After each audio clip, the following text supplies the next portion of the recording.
Which witness is called a star witness. आखिरकार कौन सा गवाह एक स्टार गवाह यानी कि स्टार विटनेस होता है। साथियों, बहुत ही महत्वपूर्ण ये एक लीगल टर्म है स्टार विटनेस। आप जब भी कोई महत्वपूर्ण यहाँ जजमेंट पढ़ेंगे तो उसमें आपको ज़्यादातर केसेस में ये सब देखने को मिल जाएगा स्टार विटनेस। तो साथियों, आज के हमारे लीगल वीडियो के सेगमेंट में हम यही जानेंगे कि which witness is called a star witness. तो दोस्तों शुरू करते हैं।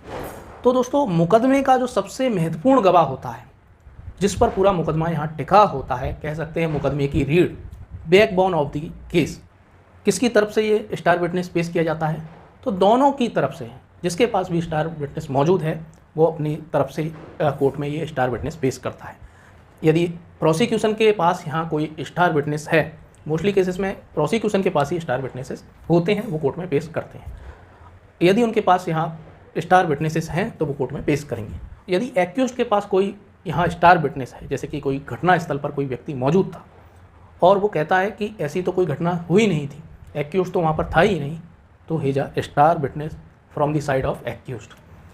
तो दोस्तों, स्टार विटनेस वो होता है जो अपनी आंखों से घटना को देखता है, घटनास्थल पर मौजूद होता है, या फिर जो एक्यूज्ड है, एक्यूज्ड उससे यहाँ पर जाकर एक्स्ट्रा जुडिशियल कन्फेशन करता है, अपने जुर्म को जाके कबूल करता है कि मैंने एक ही हत्या की है, किसी व्यक्ति को बताता है और वो कोर्ट में आके प्रोसिक्यूशन की तरफ से गवाही देता है।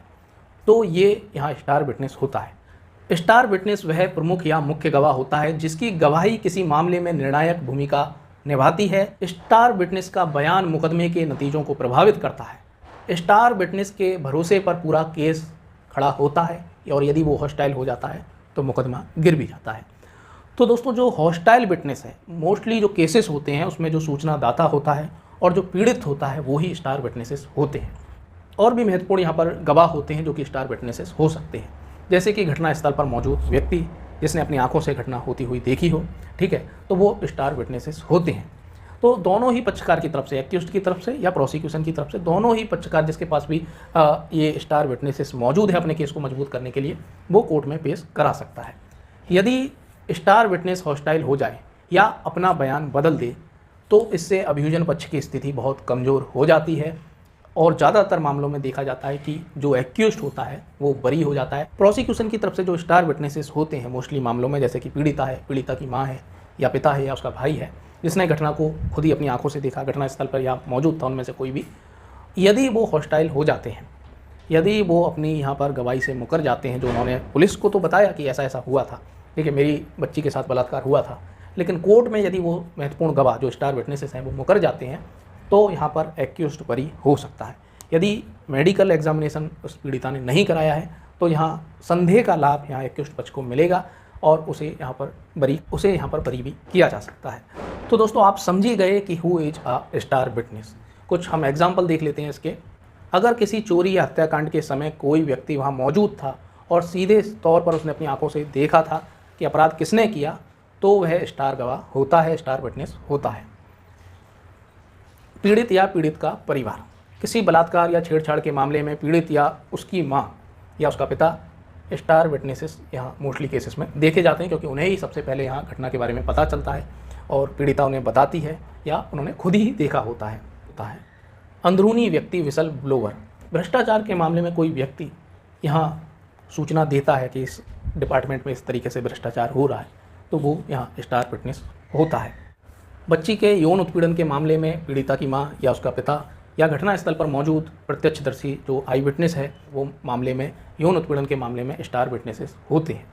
तो आप समझ गए कि जो स्टार विटनेस होता है बैकबोन ऑफ केस होता है, मुकदमे की रीढ़ होता है, और यदि वो हॉस्टाइल हो जाएं जो स्टार विटनेसेस हैं, तो प्रोसिक्यूशन का केस बहुत कमज़ोर हो जाता है।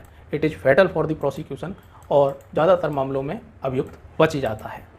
तो हॉस्टाइल क्यों होता है? क्योंकि आप सभी जानते हैं कई कारण होते हैं। दोनों पक्षों में राजीनामा हो जाता है कोर्ट से बाहर, जिस राजीनामा को वो कोर्ट में तो नहीं दिखा सकते, ठीक है। ये टैक्टिक्स होती हैं जो कि अपराध भी हैं अपने आप में, कि ऐसे गंभीर मामलों में, बलात्कार या छेड़छाड़, जिन मामलों में भी राजीनामा की कोई अनुमति नहीं है और आप यहाँ पर राजीनामा कर लेते हैं और कोर्ट को यदि पता चल गया तो आपको भी यहाँ पर सज़ा दी जाएगी, आपको भी पनिश किया जाएगा। यदि आप कोर्ट में ये दिखा देते हैं कि जो स्टार विटनेस है, कि एक स्टार विटनेस नहीं, ये एक चांस विटनेस है, इसकी तो उपस्थिति ही यहाँ पर संदिग्ध है, क्योंकि ना तो उसका उस शहर में आना जाना था, जिस गांव में ये घटना हुई उसका कोई रिलेटिव भी नहीं रहता है, आखिर वो क्यों वहाँ घूम रहा था, उसने घटना कैसे देख ली। और इसी के संबंध में आप क्रॉस एग्जामिनेशन में सवाल करते हैं कि आप इस मुकदमे के स्टार विटनेस हैं, ठीक है, आप सबसे महत्वपूर्ण गवाह हैं इस मुकदमे के, आप यहाँ घटनास्थल पर कैसे मौजूद थे, आपका वहाँ से कोई लेना देना भी नहीं है, वहाँ आपका कोई ऑफिस भी नहीं है, ठीक है, कोई मिलने वाला भी नहीं है, आखिर आप उस काम में क्या कर रहे थे। और वो इसका संतुष्टजनक जवाब नहीं दे पाता है, रीजनेबल एक्सप्लेनेशन नहीं दे पाता है, तो इसे एक्यूज्ड के पक्ष में बहुत यहाँ इसका लाभ मिलेगा और हो सकता है कि एक्यूज्ड बरी हो जाए। तो स्टार विटनेस को यदि आप चांस विटनेस, जो स्टार विटनेस है, जो घटनास्थल पर मौजूद है, जो कह रहा है कि मैंने घटना देखी है, यदि वो चांस विटनेस आपको नज़र आता है तो आप उसकी यहाँ उपस्थिति को यहाँ पर क्वेश्चन करें, उसके संबंध में सवाल पूछें, और वो उसका प्रॉपर एक्सप्लेनेशन नहीं देता है तो it is benefit for the accused and it is fatal for the prosecution. तो क्योंकि मैंने इससे पहले चांस विटनेस पर वीडियो बनाया था, इसीलिए यहाँ बता रहा हूँ कि स्टार विटनेस को यदि ये आपको नज़र आता है कि ये चांस विटनेस भी है तो आप उसकी उपस्थिति को यहाँ पर क्वेश्चन करें कोर्ट में। तो दोस्तों कैसा लगा वीडियो स्टार विटनेस पर, कमेंट बॉक्स में कमेंट करके ज़रूर